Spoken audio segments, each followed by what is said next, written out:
What is going on, guys? This is the Week 8 edition of the BallzDeep League podcast. I'm your host, Evan Chaney, and today I am joined by Bryce Taylor of Breezus. How you doing, man? I'm good, brother. How about yourself? I'm all right. Can't complain. I heard there was supposed to be someone with you tonight.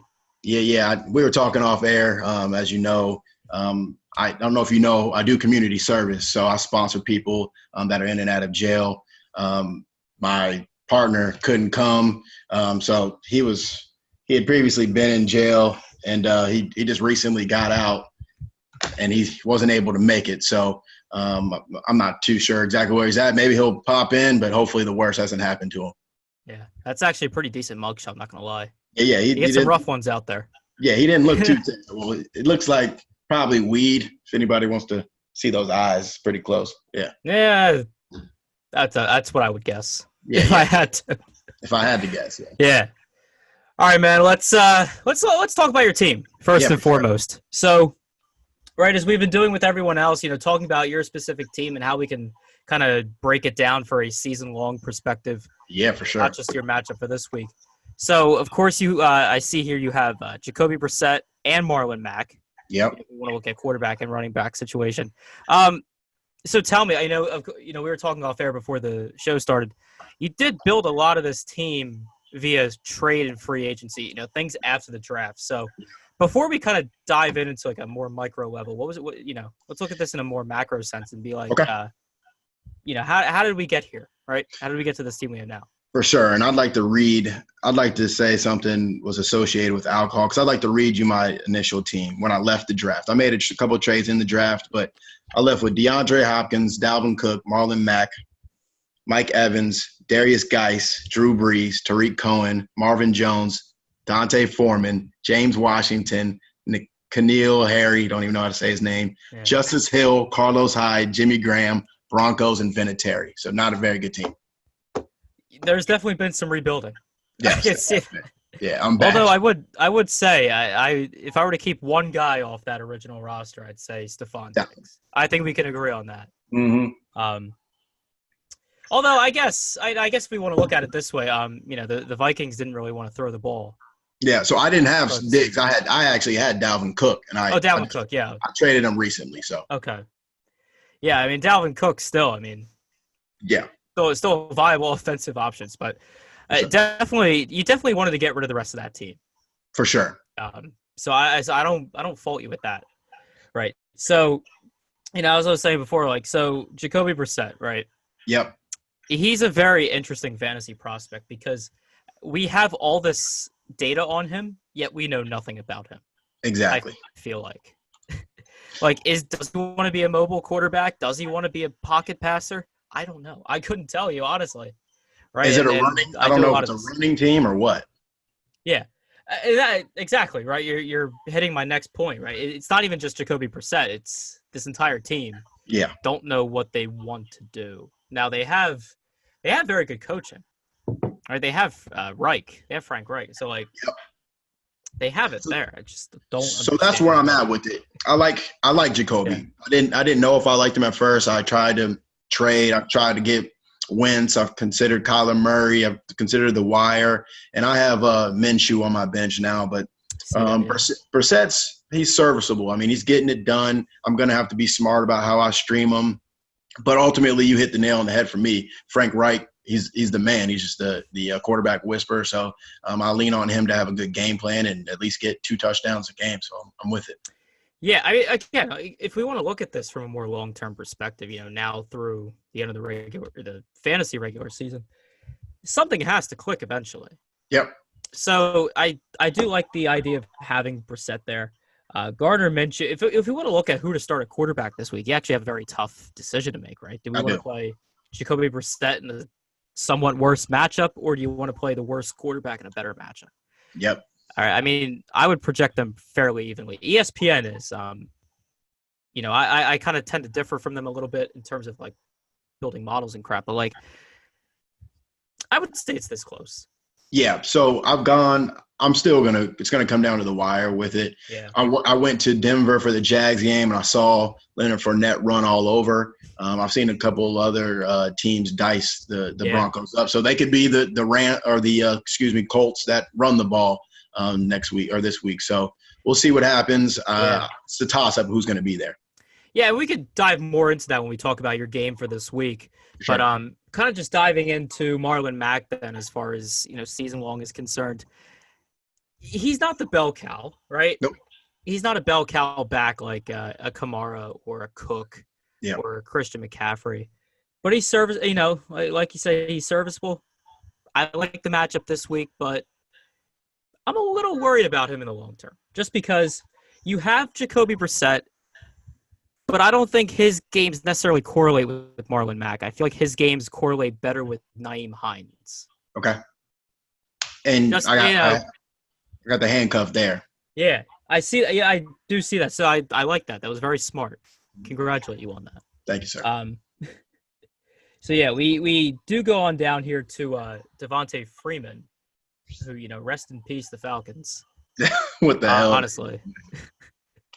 I honestly don't know what to expect from him the rest of the year. Me neither. Just because I don't know what's going to happen with the passing game. Like, they're 1-6. Their defense is god-awful due to injuries. I don't know. I don't know what to tell you with that second running back spot, to be honest with you. Because it's hard to look at, like, the guys that are in your free agency pool right now and be like, oh, I could pick up that guy and just replace him. Like, I just can't see that. For sure. So it's just an unfortunate situation you're in with this Freeman. Yeah. But you make up for it. Yeah.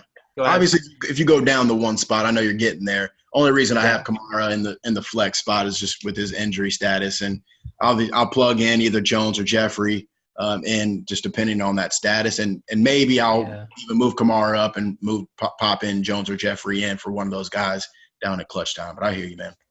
Absolutely. But yeah, I mean, Kamara's no issue there, obviously. DeAndre Hopkins, So I look at DeAndre Hopkins, right? And I don't want to dive into too much of my own stuff, but like I play daily fantasy, right? Okay. So I play, FanDuel, DraftKings, all that jazz. And DeAndre Hopkins really puts me in a quandary every week, only because we know what he can do. I'm still in the mindset personally of what he did last year, what he did the year before, right? A shitload of targets, deep targets, short targets, what have you. He was just getting a crazy amount of the targets that Deshaun Watson was throwing. That's not necessarily the case this year. Mind you, he's still the number one wide receiver. He's still getting the most targets. But Will Fuller, Kiki Kuti, you have guys like Darren Fells, Kenny Stills. You have Akins, the other tight end over there. So the targets, like the target tree is growing a lot larger. For sure. That I'm comfortable with him. Now, that's not to say you should bench him. I mean, by all no, right? He's obviously still a starting fantasy wide receiver. Yeah. But he doesn't have the upside that we're used to. Yep. And it's unfortunate. I flirted with moving him for some other pieces, but I think when it comes down to it, they're not going to move away from him getting his touches. So I have again, seems like another guy that we have a little bit of concerns about, but he's still their guy. Although some other people may go off in different games, when Deshaun Jackson needs to get a touchdown, I feel he's going to go there. Yeah. Sorry about the static. It's a problem for years. Anyway. I do see you have Marvin Jones. Did you play him last week? I did. Thank God. I was getting worried. Yeah, there's a perfect time for an interesting story. So, do you play any type of fantasy football except daily fantasy? I mean, I play season long, right? I mean, I play season long like anyone, yeah. Okay. So, how do you do your trades? Like, how does your league monitor determine trades? So. The one season long I'm in two. So I'm in a family league and I'm in a more of I wouldn't say professionals, but most of the people that are in this league play fantasy for a living. Okay. So The ones that play fantasy for a living, it is impossible to trade with them. Okay. Because I cannot get any value whatsoever. The family league, though, I can just pull all types of shit. Yeah, you're just taking advantage of people. I can take advantage because I can sell high. Because I can sell high on guys and be like, all right, this guy had his one good game of the season. Maybe he'll have another one. Yeah. But I basically just look at a guy and be like, all right, I can't get really that much more out of you, so I'm just going to get rid of you and get something. So once you make that trade, is it you have 5 people need to veto, or how does that work? I don't think the vetoing power is there. No one uses it. Yep. I don't think anyone knows that it's there except for me. So I know you were dealing with the 3 – I got to commend you, by the way, for being able to carry a conversation with the 3 fucking idiots that you were dealing with the last 3 weeks. And just a sidebar to a sidebar. I can't stand when motherfuckers like put on their Kirk Herbstreit voice when they do shit like this. Those fucking idiots, when they started running off stats, like felt like they were part of fucking ESPN. So congratulate Larry, Moe, and goddamn Curly, Jew boy over there. So fuck all you 3, by the way. Anyway, so we came up with a fucking dumbass idea to have a trade committee. And let me break down a trade. Why is this the first I'm hearing of this? I've been doing this podcast for a month now, and this is the first I'm hearing of this. Oh, again, you were dealing with fucking idiots. I commend you. I commend you. People don't understand how to entertain. Yeah. Okay, so I traded Dalvin Cook, Drew Brees, and Auden Tate for Alshon Jeffrey, Devontae Freeman, and Alvin Kamara. That was denied by the trade committee, who consists of Larry and Curly, and then Fat Boy Maurice, who you'll see. So you've already talked to Larry, Moe, and Curly. So it's pretty interesting. So I had to go back, and eventually they accepted it when I added Tariq Cohen. Like that was a big thing. That was the line. That was the thing that just changed the fucking game. So let me tell you what's really hilarious. So I'm pissed. I fucking hate the committee. There's not going to be a committee next year because I'm going to raise fucking hell. So there was a trade between Larry and Moe. That's Blake's dumbass. Or actually, that's Adam and Blake. That's Larry and Moe who you interviewed the first 2 weeks. So Blake is part of the committee. He traded Miles Sanders, Hunter Henry, Mark Walton, and Sterling Shepard for Carlos Hyde, Nick Chubb, and Jason Witten. And then they did not – hold on. Here's the crazy – the fucking 2 idiots, Curly, Laheim, and Fat Boy Maurice, they denied that trade. When I was happy. I was like, okay, the committee's working. The trade that got resubmitted was the same 4 guys for Blake: Sterling Shepard, Mark Walton, Miles Sanders, Hunter Henry, Nick Chubb, Carlos Hyde, who were in the original one. They replaced Jason Witten for Kareem Hunt and then accepted it. Oh, God. This is fucking mockery. So remember when I told you about that guy who I sponsor? Yeah. That's what I call trade rape. I know. I actually looked up his crime. That is called trade rape. So wherever you're at, guy, if you're okay, please stop raping people. That is just fucking awful. I don't even know what to make of that. I don't know either. We can go back to my team or whatever, but that is the most ridiculous shit I've ever seen in my life. Now, my next question for you, was there a committee that had to decide whether or not to have a committee for the trades next year? No, we were just fucking drunk as shit, screaming and yelling before the draft, trying to decide a way. And it's been like 3 years, and we had Matt Brennan, who's our token white guy, which I appreciate. Nice, logical white guys in the committee. He refused to be in this year, and then we just have a bunch of ignorance in this group. So to think that 3 people could come together and make a solid decision when they're all idiots, it's probably not very good logic. There are some unique things going on in this league and it's great because I enjoy learning more and more every week about the inner workings of what's going on. Don't fucking use that idea. Make sure you throw that one in the garbage.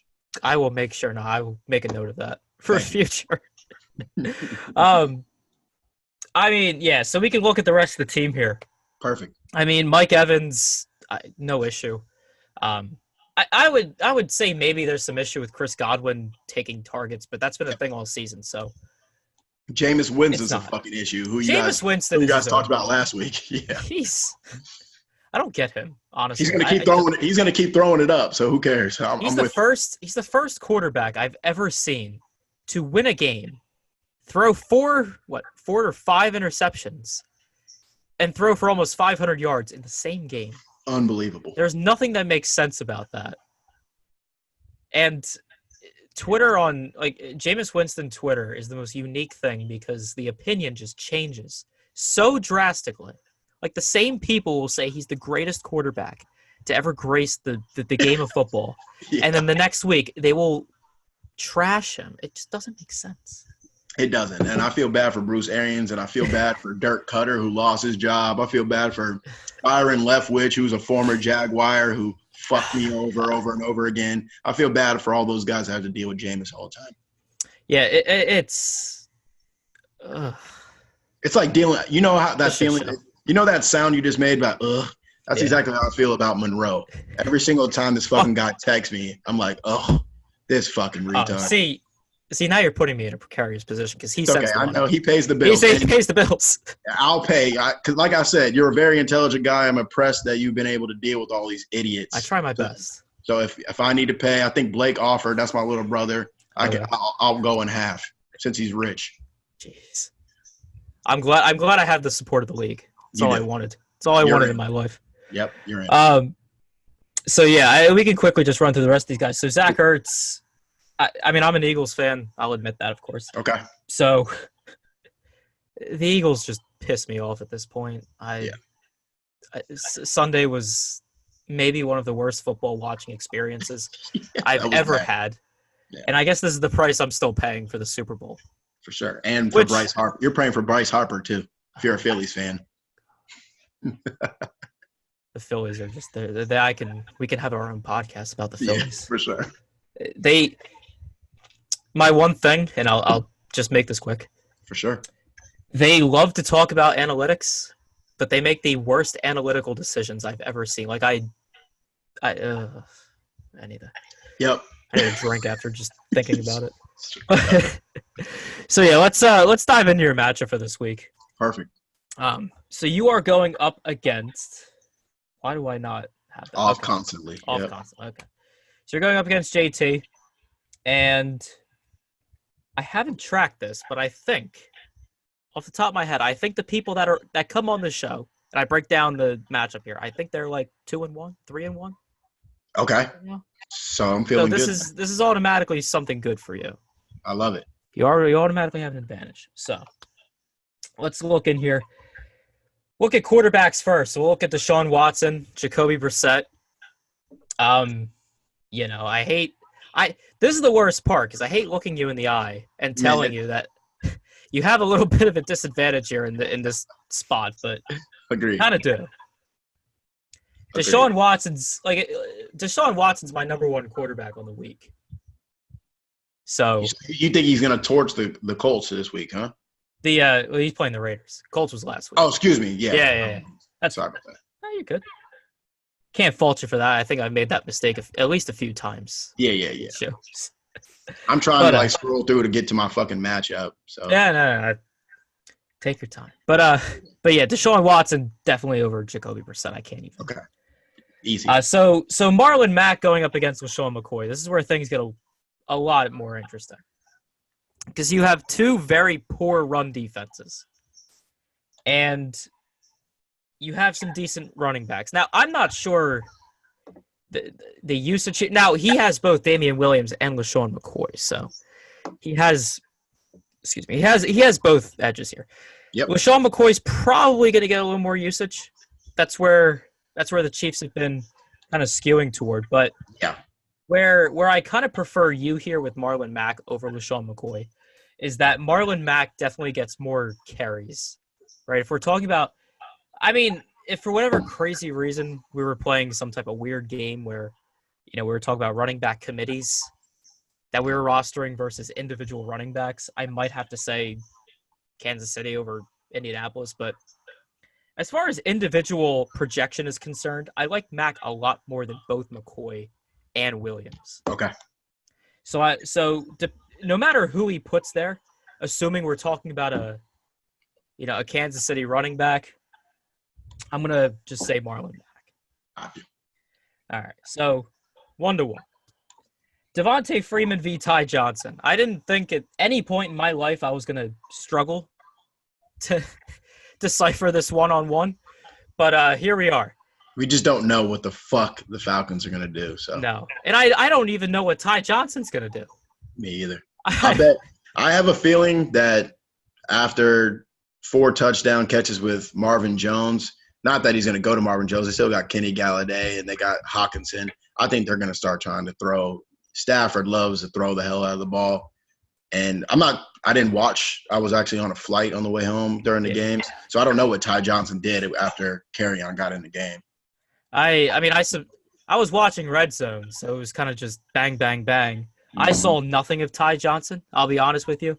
I haven't I grind some of the tape, but not too much of it. Okay. I get a lot more through the data, but I do, there's still some value in NFL Game Pass. It's actually pretty nifty. But anyway. Okay.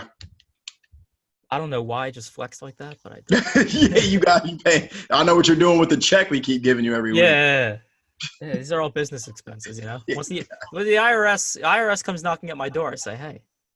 This is what it's being used. It's being used for business. I'm helping the economy. Mm-hmm. But anyway, yeah. I think I have to kind of give this to Ty Johnson. Okay.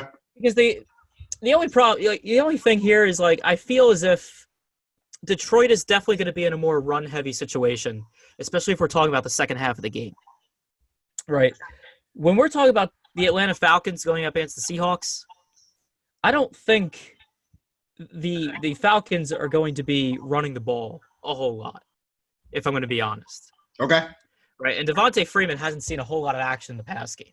So this is where I disagree, because I think we've been on agreement on Deshaun Watson, Marlon Mack, so I got to just get you a not so fast. Ito Smith, he got carted off last week. Yeah. He's the guy who was getting those catches, and I think Devontae Freeman's going to be 3 down back.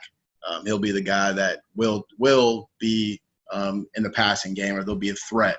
If Matt Schaub's on the ball, it's check down city. We got a reception every single time he catches the ball. So that's why I think I got Devontae over Ty.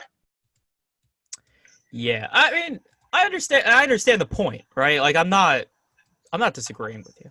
Okay.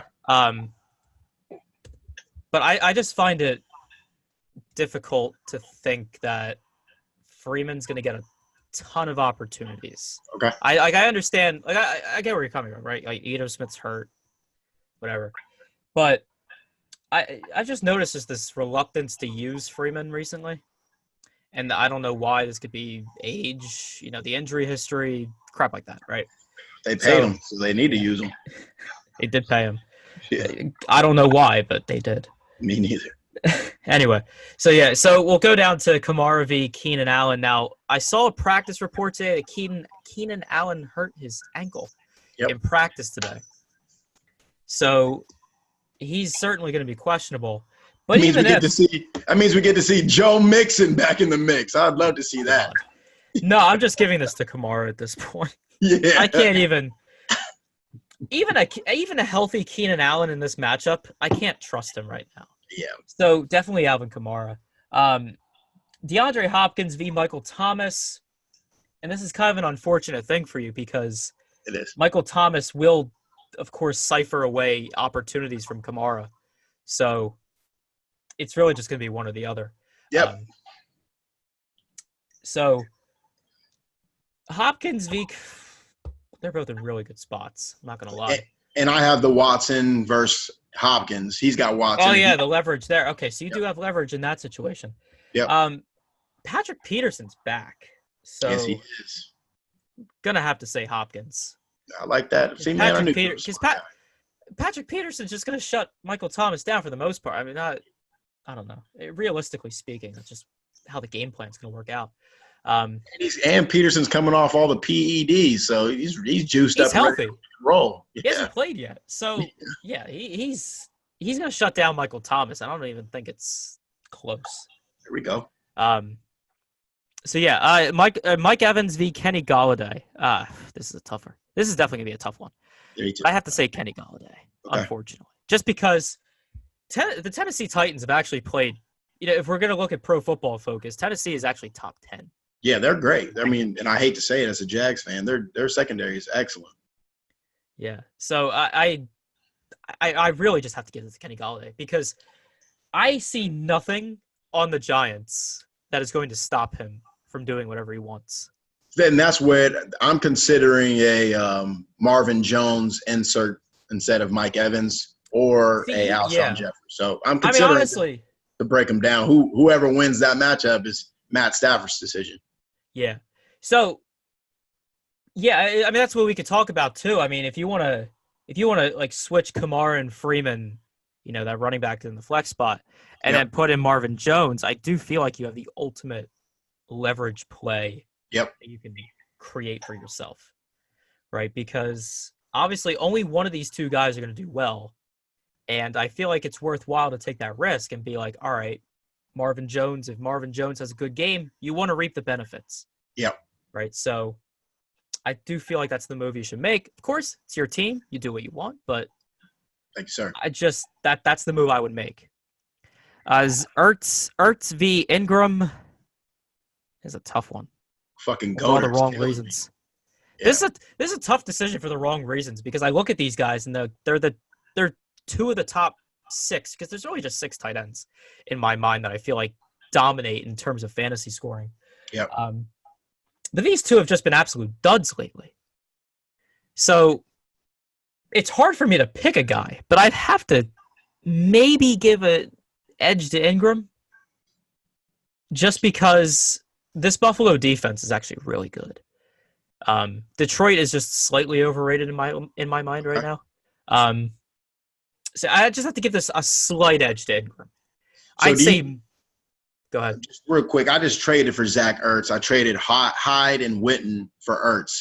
I just need some love. That's a good trade, right? I needed that one. Very good trade. Hyde and Witten for Ertz? Absolutely. So you remember Larry who Mo fucked?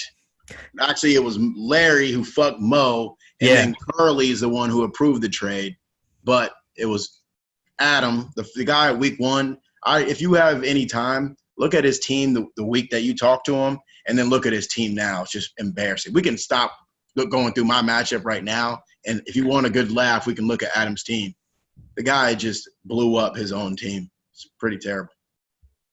Yeah. Sorry about that. Boss man decided he wanted to text me at 9 o'clock at night. Hey, so I hear that. Yeah. I think you've listened to this podcast long enough for you to know that I just can't judge defenses or kickers to save my life. It's a waste of time. The amount of volatility in those positions is so huge. I just like when they got rid of kicker in daily fantasy, that was like the happiest day of my life. Yeah, close to it. Because I was in a position like at that point we were in a position to have to give a point projection to kickers, and this was like an important thing in order to win money. Yeah. And I'm just like, no thanks, I'm good. Fuck no. Yeah. So anyway, so there's your matchup there. Now let's talk about some teams you might want to shit talk or compliment right now. Okay. Floor is yours here. There's a couple people that I hate the most. I've already mentioned them. Monroe. Fuck Jim T. See, I don't get. Can I just gotta stop you there for 1 sec. Sure. What does Jim do? What did Jim do? No, Jim I love did him. something. No, I love. So just a little backstory. Yeah, because this is out of 4. I'm sorry. So like out of 4 shows, this is the 3rd time Jim has been shit talked. Yeah. Specifically. So no, I say it endearingly. Fuck Jim T. That's his name, and I just wanted to give him a shout out. Yeah. Okay. So that's just his name. But there's appreciate the floor. But I do actually have some shout outs. And then we can close if you're good with that. This is for you, man. Cool. If you want to, whatever you want to do. I want to say thank you to you, and then after my final shout out, we can close out. That's fine. Cool. I'd like to first give a shout out to Tiffany Clark. I got Katie Deemer, Jennifer Dorson, Kathleen Christner, Sarah Brennan, Mary Tynan. A special shout out to my baby and my future wife, Jenna Tynan. I'd like to shout out all 4 of Maurice's baby mamas. I'd like to shout out Bowden. He doesn't have anybody. He's lonely. He's in jail. No. And I'd like to shout out my bitch of the week, JT Tynan. I'm going to bust that ass off constantly. Jeez. Appreciate the time. All right, man. It's a good show, man. Take care.